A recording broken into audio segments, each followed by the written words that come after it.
There are days that define your story beyond your life. Welcome to 5 Minute Arrival, the podcast where we look at the film Arrival 5 minutes at a time. I'm Robert. I'm Sarah. Any questions? What do they want? Where are they from? Why they're here? This is the priority. Our priority today is minutes 46 through 50, which involve Louise and Ian taking some clothes off and getting closer to each other and to the aliens. That's a really good opening. Intro for this segment. And we have a guest from 5 Minutes of Mystery and Groundhog Minute, Dave Pallas. Hi, Rob, Sarah, great to be here. I'm excited to talk about this movie.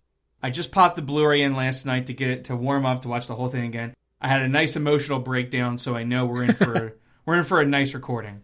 Awesome. Yeah. And it's cool that we have the Groundhog Day Minute guest to record on Groundhog Day. Yes, even though we are recording on... It won't be out for a few weeks, but we're recording on February 2nd. Yeah, it's like, all right, we dated the recording, but it's fine. Hey, I had a great day. Everyone's posted Groundhog Day jokes. So I was like, all right, we're having fun. We're in the house, but we're having fun. Yep. So have you watched or are you planning to watch Groundhog Day today? I'm probably going to watch it a little bit later this week or weekend. I mean, it's one of those things where it's like I've seen it so many times, like I don't need to watch it on the holiday. But it is like it's crazy. I've watched so many clips today of people like either reacting to it or talking about it. I'm like, yeah, I did. Like it's like yeah, this is all fresh. This is all I covered all this with Sean. This is great. You know, it's not like what an interesting thing I never thought about. Now either Sean, Rob, or I have gone over most of those topics. Yeah. So it's like I'm not bored with it. I'm excited. Like someone else is like recognizing some little thing, some little quirk in the town. So I'm happy. But with Arrival. I want to tell you, so I'm watching the whole film last night, and I think it's so funny is that I did not even look that these were the minutes I had. You know, Rob's like, all right, here's 46 to 50. I'm like, oh, okay. I'll check that. I'll watch the movie, then I'll come back to these minutes later. Yeah. So I watched the movie, and it's so funny. This is the first of, I think, 6 or 7 times I paused the movie last night. Because it would, like, some scene would get me, because this is, like, my third time, I think, watching it, and, like, I think I saw the second time with my parents, and they're asking questions the whole time. What's going on? What are the aliens doing? Oh, yeah. So they're doing that, so I had to explain it to them. The first time I was in the theater, so I was like, oh, wow. This third time, I'm like, all right, just me. I know the plot. Let me watch it and see what there's any new things I can bring to Rob. And this moment, I think, was the most interesting part was she takes her suit off, and they're all confused. And one of the lines you hear of the radio is stand by for frag order. And I kind of was like, holy crap, like, they just hinted over radio channel, if given the order, they're gonna shoot her and Ian, like, in this room. Like, frag is, like, to mean, like, is purposely friendly fire. Possibly, yeah.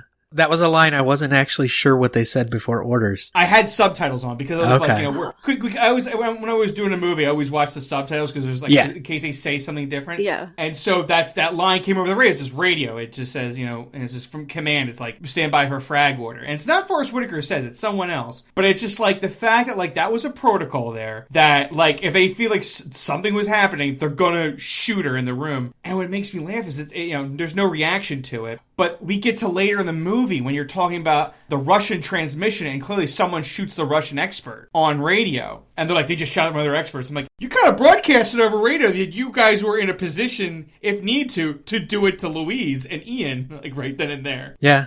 Either shoot her or shoot the ship or something, because... Would Louise have recognized that or heard it? No. Probably not, and she's not paying attention to them. She's focused on Abbott and Costello right now. Yeah. But like, all right, so I'm trying to figure out because I one scene I kind of earlier, so it's probably around your minute 35 or something, when they're describing the atmosphere of the ship. They say something about you have like 2 hours of air, and then you get like 18 hours to get the air back because the ship has its own atmosphere. I missed it because like that's what we're all curious about. Is she takes her helmet off. We're like, oh god, is she going to have a problem breathing? They have 112 minutes. I think the UK guy just said this again last segment. They have 112 minutes that they can be in there and they can breathe. And then the ship kind of slides them back out. Oh, okay. And then 18 hours later, it opens up again. Okay. For whatever reason. Their theory is it's because they're pumping atmosphere in and out to like pressurize the ship or whatever. I think... Okay, well, here, let's take that. I think it's that, and maybe you could dovetail that into a later episode. I think, now that we're talking about that, I think it's purposely the aliens are forcing them out. Like, okay, we gave you enough information. Now go back and figure out what, like... Because all these ships are talking to each other. They're all trying to give a piece of the puzzle. Yeah. They're probably going, okay, we gave you enough. Can you go back and now talk with the other humans? Like, figure it out now. You know, we're trying to get you up to speed. What's going on here? I actually just came up with a new theory as you said that, because I'm remembering in the original story, the aliens don't come down to Earth. They stay in their ship, and then they kind of appear to the people in these little spheres that land on the ground. What if these two aliens are talking to everybody? And so every 112 minutes, they reset so that they can shift over to a different ship and communicate with those, because there's not quite enough time in 112 minutes, but a couple of ships are out in the ocean, so they might not have any people. So 2 hours times 12 ships equals 24 hours? Well, yeah, but it's 18 when they come back. But they might be skipping a few. They might have not planned to land in the Indian Ocean, and so no one's on that ship. And maybe there's too much fighting around the Shanghai one, so people aren't in there every time. I mean, honestly, these aliens, the way they perceive time, they could do a little timey-wimey and, like, you know, what we're perceiving as, like, them being there in the ship. You're right. They could just be hopping back and forth or finding ways to communicate with other people at the same time in other different ways. Depending on how that works, yeah, if it's just their experience or some manipulation they can actually do. Yeah, I mean, like, think about how the ships disappear at the end. They just kind of go up in the cloud. There's no big presentation. It goes, boom, okay, we're gone. Okay. Which fits with the idea that they aren't actual ships, but there's something the aliens put down for us to be able to interact with them. Yeah, it's definitely. I mean, although Abbott is there in order to die in the explosion. Yeah. So it's both. And what's funny is that, Abbott knew. You know, that's another thing. Is like Abbott knew that was going to happen at some point. But it's just that's how their time works. It's just you gotta go with it, even though you know. God, this is such an interesting film. It's like, I think one of the reasons I got so emotional at the end was like how positive it was toward humanity. Yeah. Where it's like these aliens come down, they're not destructive, they're not violent, and their whole point is they need to kickstart us because they're going to need our help. I think that's so interesting, is that aliens need our help down the line, so they need to kickstart us to get us to then, at some point in the future, 3,000 years from now, we're going to show up at their door and say, 3,000 years ago, when you guys asked for help, we answered the call, and here we are with our cool space fleet or something. Yeah, I think interconnectedness and connection are huge themes in the film. And, I don't know, made me think of like the Tower of Babel. Oh, yeah. There were other versions, right? You know, the idea that it was a negative or a punishment that we were all speaking different languages and unable to communicate with each other. And it was also 12. 12 as a number comes up biblically in a ton of different with the 12 references. Tribes. So, but yeah, just the idea of interconnectedness, like all of the 12 areas here on Earth, but also like everything is just connected to everything else. Everything is part of one thing. So whatever you do affects something else. Yeah. Marx says, Dr. Banks. Louise removes her hood and says it's okay. They need... Weber interrupts, says, what's going on? And Mark says, hey, what are you doing? And Louise says, yeah, I'm fine. They need to see me. Marx asks her if she's insane. Marx tells everyone what's going on. We see Halpern and the others are all paying attention and watching the video feed. As he says, she's taking off her hazmat suit. Dr. Banks, Mark says, is it okay? Weber says, you're risking contamination. And Louise says, they need to see me. And when she says they need to see me, that brought us to the communication concepts for today. I have some in every episode. So today it's social penetration theory and nonverbal communication. So a little background for listeners who might not be familiar with social penetration theory and communication. It states that relationships develop through self-disclosure, like peeling back the layers of an onion. For your information, there's a lot more to ogres than people think. Example? Example?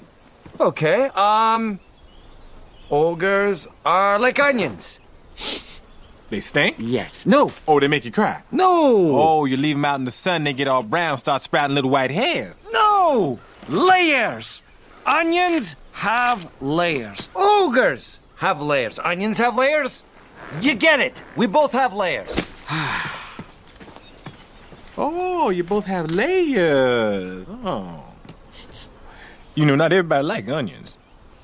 Cake!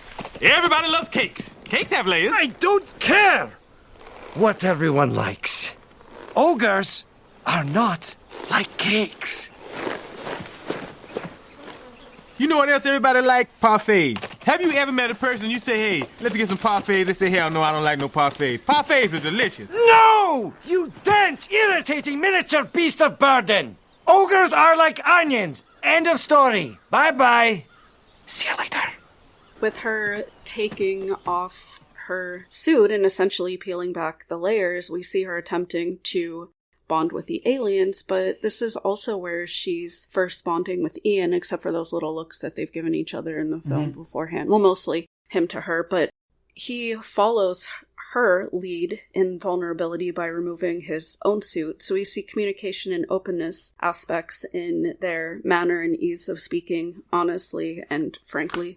He's also showing here, because they were kind of opposed, right? Yeah. He was like the science guy, and she's like the language guy. It was set up like that, but here, for the first time, he's showing that he trusts and values her experience and her expertise as a linguist. And Louise is a good linguist because she understands that nonverbal communication is about 80% of how we communicate. So it's so much more than just the visual language or the construct of the sentence, which was in the prior 5 minutes. It's also kinesics, so body movement, like the deliberate placing of her hand on the glass. Proxemics, she gets much closer to them in this scene. She approaches them. She's also closer to Ian. In this scene. Her posture, her stance is more open. She's more confident and warm with them as opposed to being fearful earlier on. She's making eye contact, or as much as she can. Her face is open to them. And touch. Oh, yeah, she looks directly at them, even points at them. Yeah, and then touch. Again, she's approximating this by putting her hand on the glass. I like that we're going not just from like language or constructs of sentences to nonverbal communication to get closer to them. When you were talking about Louise and language, I mean, I don't... Knowing Rob, you probably already brought this up, but did you mention... if you already mentioned, we can move past it, but did you mention the helicopter radio trick, like earlier in the movie, that proved Louise's point? Yes. Okay. I think I even mentioned you by name, because I had just talked to you about it. Okay. Yeah. Yeah, it's some essay like 2 years ago mentioned it, and I was like, damn, that's such a good point. It's like, he's talking, she can't hear it. What do? You gotta get the radio. It's not science, it's the damn... language. You got to talk first before you talk about math. Yep. And it's funny because I was talking to a friend about this who he didn't really get into this movie, and I asked, I said, just out of curiosity, I was like, did you watch Close Encounters of the Third Kind? He says, honestly, I fell asleep during it. I said, okay, fine, all right, fine. These types of films are not your bag. Fine, it's fine. Right. Because that's the one downside of Close Encounters of the Third Kind. We don't get to get any perspective on the government. It's only from our Richard Dreyfuss character, who then climbs the top of the mountain. By the end, he gets there. They're like, okay, what we got? I don't know, lights and sound, beep boop bop, beep boop bop. And then in this movie, the CIA guy makes fun of that. Great, congratulations, you're a parent. It's like they didn't make any progress. And then those aliens in that film just take Richard Dreyfuss and leave. And the government's there we didn't gain any information from that. Nope. We didn't gain shit. All these little alien baby kids come out. Some schlub out of nowhere walks over. They take him. They go. So it's funny how this movie kind of I'd say dunks on Close Encounters, but it's kind of as spectacle as that movie was, you think about it and go, oh yeah, we didn't learn anything about the aliens. This whole movie's about, we gotta learn about the aliens. Well, I think it's also a big difference between when that movie came out, when it was written, and now. Back then in the 70s, it's more, if we just make a connection with the aliens, that'll be okay. That's true. And as far as NASA's concerned, the easiest way to make a connection and find intelligence is music and mathematics. But this movie is, 2016? More concerned with not just making a connection, but we want to know exactly why they're here and we want to get something from it. Yeah. And so that's much more complex than math. Yeah, those conversations she has with Forrest Whitaker are great because he's the perfect layman. He's very utilitarian. It's got to be, what's the purpose of this thing? And then the hammer, everything's a nail. It's he's the perfect layman for the audience. Yeah. Especially in their first conversations, they talk about what war is. What is it? He says an argument, and she says it's a trade of cows or something? I forgot the phrasing, but it's a need for more cows. Yeah, need for more cows. Yeah, so it's clear. Yeah, it's clearly she's already describing firsthand how the not knowing a language is important. And I'll say, because we didn't we haven't talked visually, but I mean, most of this film is just a white light on Amy Adams. But when we actually get to see the aliens, I think they did a great job with this glass wall and them in their own atmosphere, because I think it's enough of a mental separation for you, the audience watching. You don't go like, wow, look at those giant, weird 7-footed like alien. They're CGI'd. I still wish they were closer to the story in that they didn't disappear up into the fog, and we'll see later they are bigger. Yeah. Because their body then becomes a little too, like, Earth-like. Okay. The screen does widen more here. In this No, but we don't segment. see them above. Yeah, we don't see them until... We see them later when she's in with them, and their upper torso looks like a sort of humanoid alien, and then instead of limbs, they just have all these things down the bottom. Whereas they could have given them like a rounded off top, more like in the story, and then they'd be very much more alien, I think, but maybe it was hard to make that not look like just like a squid. I mean, I feel like it also made them... Like, that head, I think, is something maybe they threw all the... They had the concept designs, and then they just got someone unrelated to the production. They were like, look at all these, and like, what's your feeling about each one of them? Maybe they saw like, I'm intimidated by this one because of like the knob head shape at the top. The way I see it is, since they drift off into the fog, is they look like two hands of something much bigger. Yes. That are down in there next to them. And that's an intriguing visual. Yeah. It's like if we found out that there's something else entirely that's up in there, and that's why the ship's so big. This... and I've not read the story, but what's funny is that maybe about a year before this movie came out, I listened to an audiobook. It was called The Darkling Sea. It was about some like far off planet. We're in the future, and Earth is like we're just like, I think we're like drilling. I think we're just drilling for resources on like a water planet. So it's kind of like an abyss. It's like we got people down there, but most of the book, like 80% of the book, is perspective of these squid aliens. And they're kind of like in the Iron Age equivalent of humanity, where they're like, they have a philosophy a little bit, but they're still kind of like in basic structure. And eventually, like a human, they do get involved with human, and they don't have eyesight. They just work off of heat vents and touch and sonar. And eventually, like the engineer and the alien kind of communicate through like tapping of sonar and stuff. Like he's tapping his wrench since he can't communicate and they can't. But one of the scary scenes was like the scientist aliens like grab another engineer and they like pull his suit apart because they're so curious what it is, and they just depressure and kill the guy. But the aliens realize they did that. They feel bad. They're like, oh god, like we just killed something. It was such a good just like first contact type of book that I would highly recommend it. If someone's like after arrival, they kind of want to get a similar like alien human different vibe. It's really a really fun sci-fi book. That's the vibe I get watching this. Backtracking, we do get, she takes off her hazmat suit. She gets her outer suit off entirely, unlike Ian. Yeah. Alpha says over the radio she's walking towards the screen. Should we abort? That's when we get the line you already mentioned, Dave, from Condor, saying recourse noted, stand by for, you said the subtitle said frag orders. I just put further in my notes because I couldn't tell without the subtitles. And then Mark says go back to your stations. And we get a nice wide shot of Louise from the front as she's walking up to the glass. We get the theater shot where it looks more like the movie theater in the screen. Mm-hmm. The techs are backing up. Louise is walking forward, and Ian is still just kind of standing there in the middle as she's approaching the glass. And we get some nice side shots close up on the glass where it looks like it's a little convex. It's not a flat thing. It's got a curve to it as she gets closer to it, more like an aquarium. We get Louise bottom center, dwarfed by the two heptapods.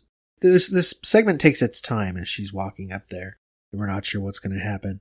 And Mark and the text back up. We get a shot of Abbott. We get Ian moving forward now, and we hear his breathing like we heard Louise's before.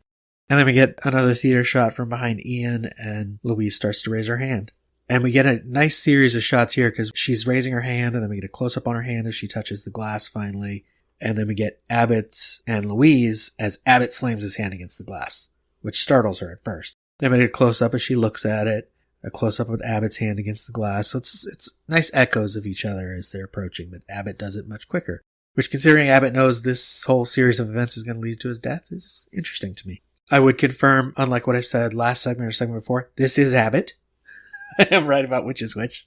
And that means the second thing Costello said was something about Abbott, and we never find out what. Because that symbol doesn't have a translation, but it does have Abbott's name in it. Did they... Wait, you find like the wiki where it compiled all the words? There are 36 symbols that they put out with what they mean. Okay. And since the name Abbott is in several, you can figure out what the name Abbott is. And there was a symbol, the second symbol that came up had the name Abbott in it. But Costello's the one who said it. And the rest of the symbol isn't translated, so it was just Costello saying something about Abbott. I I almost wish that we had a scene of Amy Adams talking to one of the other analysts, because obviously, like, I think we're all in agreement. Amy Adams, of all the scientists around the world, did the best job, to say the least. Yeah. For obvious reasons. And we talked about, science versus language. And that also says something about the Chinese plot line, whereas they for some reason, maybe their linguists, maybe their arts and sciences group, maybe still under that military persecution, they couldn't get their thoughts through. They couldn't break through the military barrier of, like, we would like to have a conversation with them, and the military is probably like, no, we don't like this, or how does this hurt us?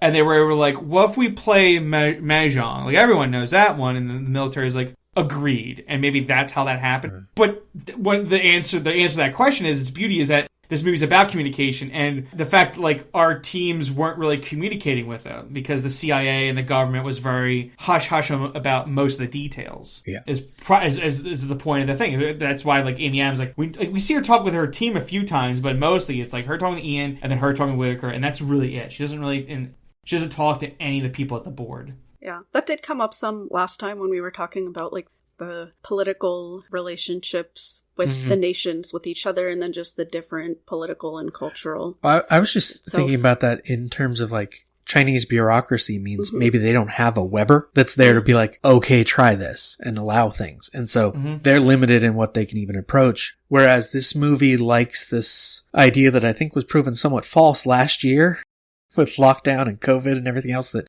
we trust scientists and we'll let them do the job. Let them get things done. Oh my goodness. Yeah. In a movie, they're the hero, But in reality, we might be more like the Chinese. I think that's probably one of the reasons why I was, like, so happy watching this film, is just because it was just like they're listening to the experts, and then when the military and when, like, the crazies started, like, we were able to put the crazies down quickly. Like, they knew what was up, so they sent the security team, they handled it. Sadly, lost an alien in the process, but just watching this film and, like, feeling that science and logic and compassion did wins. The fact that it's like, what the funny is, like, it's like, what's the climax? If somebody asks what's the climax of the movie, I'm like, climax of this movie is about a woman through time recited a man's dying wife's words to him. Yes. And that stopped World War III. Yeah. It's a phone call. Yeah. And a conversation. That's the climax of the film. And it's a well-earned one, right in the Q zone of what it should be about this movie. It shouldn't be an action, bombastic, space lasers or anything. Yeah. So interesting. You said science, logic, and compassion. And those are the three things that it seems have been sorely lacking in the past year. Yes. And I'm wondering what type of post-COVID films will be made, or if we'll address our problems. If they'll get better, scientific trust, logic, and compassion. We should have finally watched Songbird before this episode, so we could compare. What's Songbird? Songbird is the first, like, big budget COVID movie. Okay. It's about COVID-23 and, like, the mutation, and now you're not allowed outside unless you have proof that you're immune. And it has horrible reviews. Everyone awful. hates it. Yeah. I mean, okay. I've been waiting for the price to go down to watch it. Yeah, all right, because I'll listen to that review if you watch it. But, like, I saw the one with Anne Hathaway and Chiwetel Ejiofor, the lockdown one. I think it's called The Lockdown on HBO. Oh, okay. And it wasn't bad. I feel like, I don't know, I feel like there was definitely some parts in the third act that were kind of rushed to kind of get some more of a, I don't know.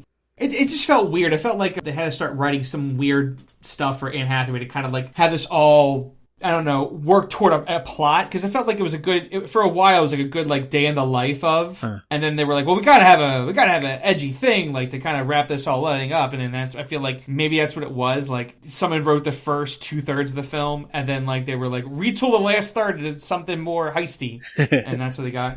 But, like, I am kind of glad people on Twitter are pushing back. Like, no, I don't want a movie about people in the pandemic. Tell me a fictional story about people working together and solving problems. I think I assume some TV shows like Law & Order, I assume they're probably, like, maybe in the story everyone's wearing their masks and, like, having protocols. Where I bet you there's some shows they're filming, they're acting in a world that there isn't a pandemic or a mask. Probably, yeah. I know This Is Us included it. The Connors included it. Shameless included it. Well, interesting about that, Sarah said in Shameless, she brought up the point that they're wearing masks, but the actors, like the main actors and actresses themselves, are taking off their masks like when they're in major scenes. And she was wondering like what impact that would have on the audience if it's like demonstrating poor what it looks like, behavior or like what. Yeah, because I mean, in order to be, they're probably safe filming together because they quarantine and everything else, just like the finale of Supernatural got delayed so that they could figure out who could quarantine and be there. Yeah, it wasn't so much criticizing like how it was being filmed, but how the audience is viewing scenes during COVID of when people are having their masks on. Because most of the scenes they don't have masks on, but they will have them as they're walking in and out of places and then remove them. That's weird. They walk into a place and they take the mask off. No, you keep it on. Yeah. No, the character should keep it on even more now. Like, right, exactly. Look, we dealt with Bane. We dealt with 2 hours of Tom Hardy as Bane. We can handle a few of our TV actors talking through a mask. We can handle that. If you want, you could even ADR their dialogue so it's not muffled. Yeah. Just have them do the visual. Make a choice. Either they got the mask and everyone's doing it safely, and the audience is like, okay, I understand. Or just be in a world there is no COVID. Like, we need to make a choice. Mm-hmm. You exactly. half-ass it, it's going to feel weird. Now, back to the segment. Louise says, now that's a proper introduction after the hand thing. That's a good trailer line. Yeah. Abbott takes his hand away and lowers it. Louise lowers her, and then we get a wider shot as Ian walks up, and Louise raises the whiteboard again, says Louise. And she's looking at Abbott. She says, I'm Louise. And then she says, Ian, do you want to introduce yourself? And so even though she's watching the alien, she knows he's walked up next to her. I love that she's inspired him to be courageous and take a risk and join her there. Yeah, partly courageous, partly it's also one of the themes of the movie is that, you know, how does he put it? We all die eventually? Or you say, screw it, we're all going to die, or some line like that. Yeah. I liked how they showed Ian watching her watching. Oh, yeah. So we also have this storyline of their relationship developing. The symbol on the glass, by the way, is her name. It's Louise. And then that dissipates in the next shot as Ian says, yeah. She writes his name on the board before she hands it to him. And Ian says, yeah, screw it. Everybody dies, right? We get a shot of Louise looking at him. When he says that, she does look sad for a moment, which is fair. But then we get a shot from behind as Ian is getting out of his suit.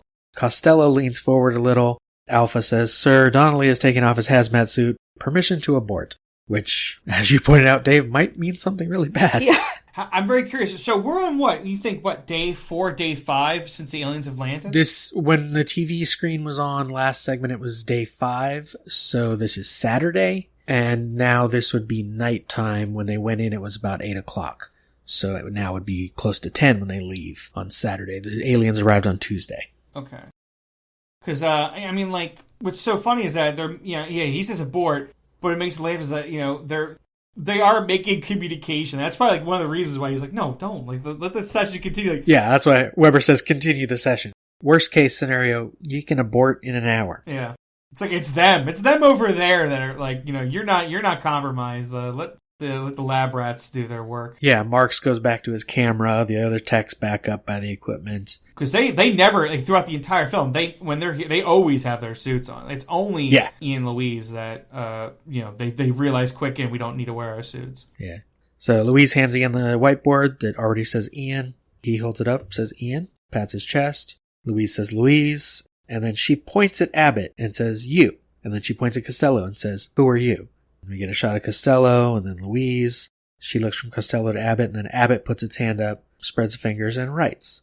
And I like this shot because you can see the tentacles move differently. Like, you can see how it's directing the ink. Yeah, I was going to say also like this shot because prior to this, it's like we were watching this like a movie, right? Mm-hmm. It's like we were looking head on at the aliens kind of being the movie screen.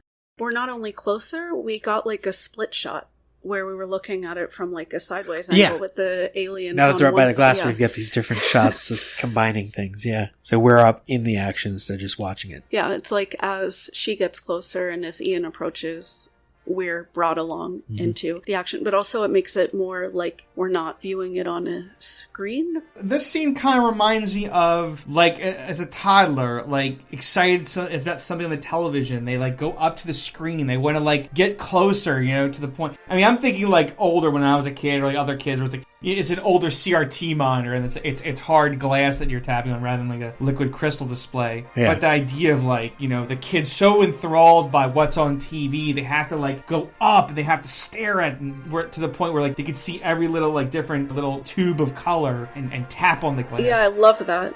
It is very much that feeling too, an emotion that's just like different that shifts watching it, is that of being the kid and getting, yeah.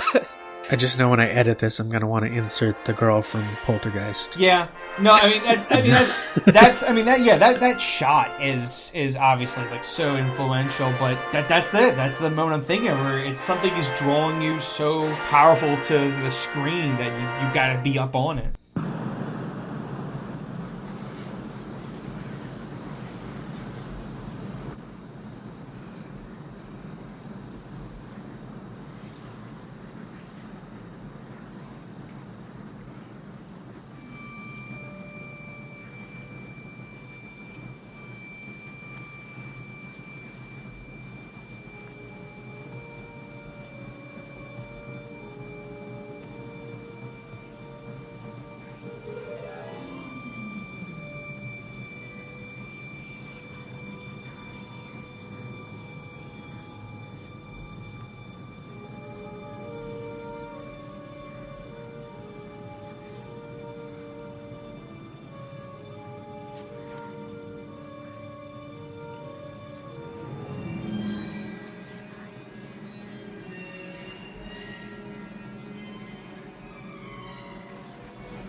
Abbott writes Abbott. Costello writes Costello. Louise says, I think those are their names. They have names. Which reminded me of Jurassic Park, the way she says it, when he says, like, they're moving in herds. They do move in herds. Like, I think those are their names. They're moving in herds. They have names. They do move in herds. Realizing, oh, we're right about that. And she's like, yay, they have names. This is good. Means they have individuality. Not you, Joe Alien. They're not like the aliens in the Abyss that don't. Oh, yeah. Then she's looking at Abbott when she says that, and Ian says, so what are we going to call them? As the names dissipate. Louise says, I don't know. In the story, of course, we've said they call them Flapper and Raspberry. Oh, no. Raspberry's the noise. Raspberry and Flapper, because they're named after sounds. Oh, okay. That's right. I mean, it's just objectively more fun and puts a nice vibe. It's a nice positive vibe onto the thing. Real names rather than like just sounds or something. Like, we're equating these aliens to just sounds, whatever we felt like. We're equating them to like two influential characters of comedy. Yeah. Which last segment we learned young people might not have a good reference for that. Oh, yeah, that is true, yeah. But still, it works. And it's distinctly American. It is distinctly American, and their most famous bit is about communication. Yeah. Oh, gosh, Who's on First is all about misunderstanding what people say. That's God, I bet you the book writers are kicking themselves, because that's such a good, it's such a good little, like, hey, Costello, dang it, it's so good. Oh, man. And, like, now I remember going through Blockbuster, and, like, I remember, like, once my dad, like, told me about them, I was like, they meet the mummy and the Wolfman. Like, what? They do? And I was, like, picking those tapes up off the shelf. I was like, they're gonna meet the mummy? These guys are so goofball. And those movies are pretty good, too, because they also made them, for the time, scary. Yeah. Gosh. That's why I grew up. Yeah, I grew up on, like, just Abbott and Costello just meet the monsters and all that. That was so good. After he says the names, we get a really nice shot of Abbott Costello backing into the fog, and Louise and Ian are standing there with, he only has his suit half on. She says, yeah, on a close-up, and then we get a reverse on Ian. He says, yeah, and she says, yeah, I like it. And Costello swims away. And then the shot has her looking at Ian now. She's excited to like be working with Ian. Yeah, there's even one of these shots is technically you shouldn't do because they crossed the line, but it's okay at this point in the scene because we need to get her reaction equal to his. So they need to look at each other. Yeah, I really like this segment because we have the increased communication and bonding both with the aliens and with each other. And Ian says, wow, and we get a shot of Marks, and then we cut to the trucks arriving back at the camp. One of them goes into a spray down area, and I don't know why. I think that's because that's the truck that she was in. I think that's why. But it isn't. She's in the pickup that's the next one over. Oh. Because then we cut to the door, and it's the other truck. Like, only one truck goes in there, and two others are parked. The truck that's getting sprayed is not a pickup? It looks like it's got a cab in the back. They rode in open pickups. We saw them the first time. They just sit in the back and then got out. Oh. And the two other trucks are parking in the background. So 1 out of 3 trucks is getting sprayed down. I don't know what they did. Then you're right. Because I just assumed because it was in the left closest shot that she was inside the cab, not in the back of the pickup now. Because it's like she's getting out of a door. Well, she does get out of a door this time, yeah. So maybe that's why they sprayed that vehicle. She's in that vehicle. I mean, they would have technically they would have to just spray the whole inside of the thing too if they're going to do that. Yeah, she should be in the back to stay away from everyone else. Yeah, just close your eyes. We're gonna run you through a spray right now. And we get Condor saying, Team 1, exit your vehicle and proceed directly ahead to decontamination tent.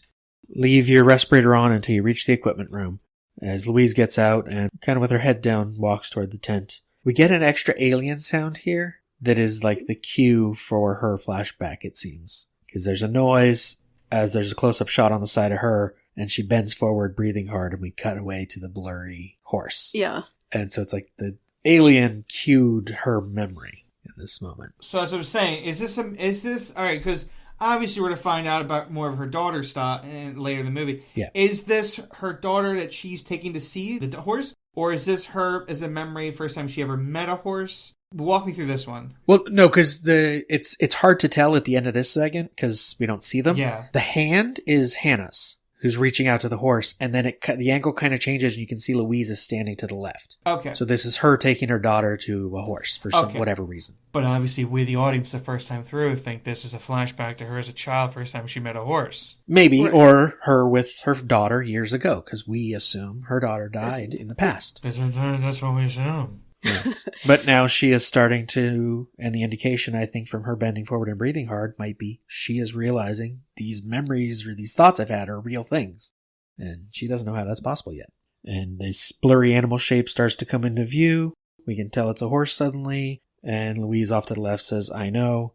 And the horse's snout is up close, but we cut away at the end of this segment. So see what goes on with the horse next time. It's funny. It is the past in a way, but also the future. The point is that past, present, future are... They're interchangeable now for her. Yeah. And in reality are, because time's just a social construct that humans perceive linearly, but... That's a philosophical argument I guess we could debate, but that's how I view them.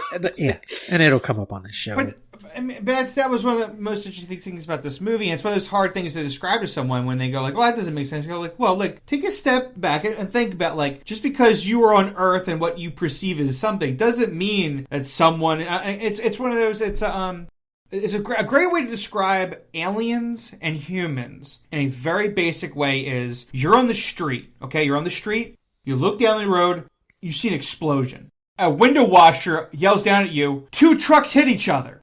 The guy's not smarter than you, he just has a different perspective. Yeah. And that's the best way to describe like a different intelligence or an alien species. Is that to us, they sound like they're smart, they know what's going on. No, they just have a different perspective on it.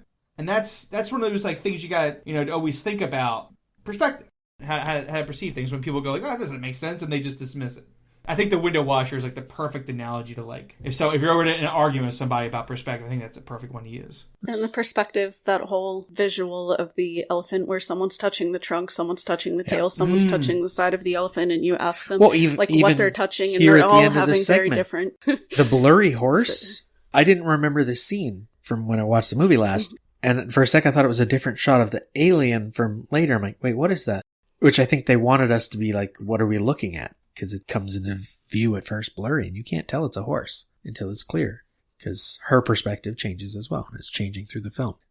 So if the audience would like to hear your perspective on other things, where can they hear those, Dave? Well, if they want to hear more perspectives on 1999 superhero comedy ensembles about Ben Stiller and Greg Kinnear, I'm over at 5 Minutes of Mystery and our Facebook group, the Champion City Lakeside Diners Club, where we talk about Smash Mouth, superhero films, and if we were able to go to a diner, what our favorite special would be. Getting close to wrapping it up, and then kind of closing the book on it. It's taking me a long time, but I'm getting close to the end. And if you want to hear my perspectives on my childhood, adolescence, social, political issues, then you can listen to Life as a Playlist and follow that show on Facebook, Twitter, and Instagram. Oh, hold on. Sorry, I gotta cut you off one more time because Sean will beat me up if I don't say this. Because he's put on a new episode. Yeah, because he wanted to make sure we got it out. So, yes, a Groundhog Minute that Sean and we wrapped up a while ago, but we did a bonus episode. Sean got to have an interview with a special guest,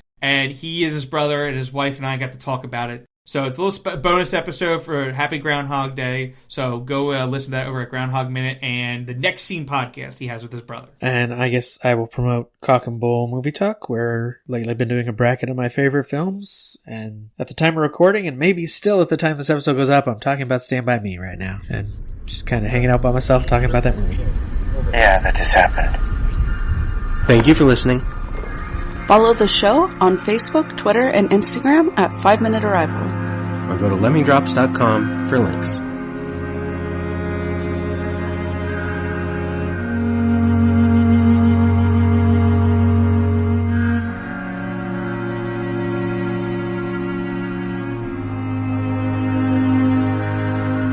I used to think this was the beginning of your story.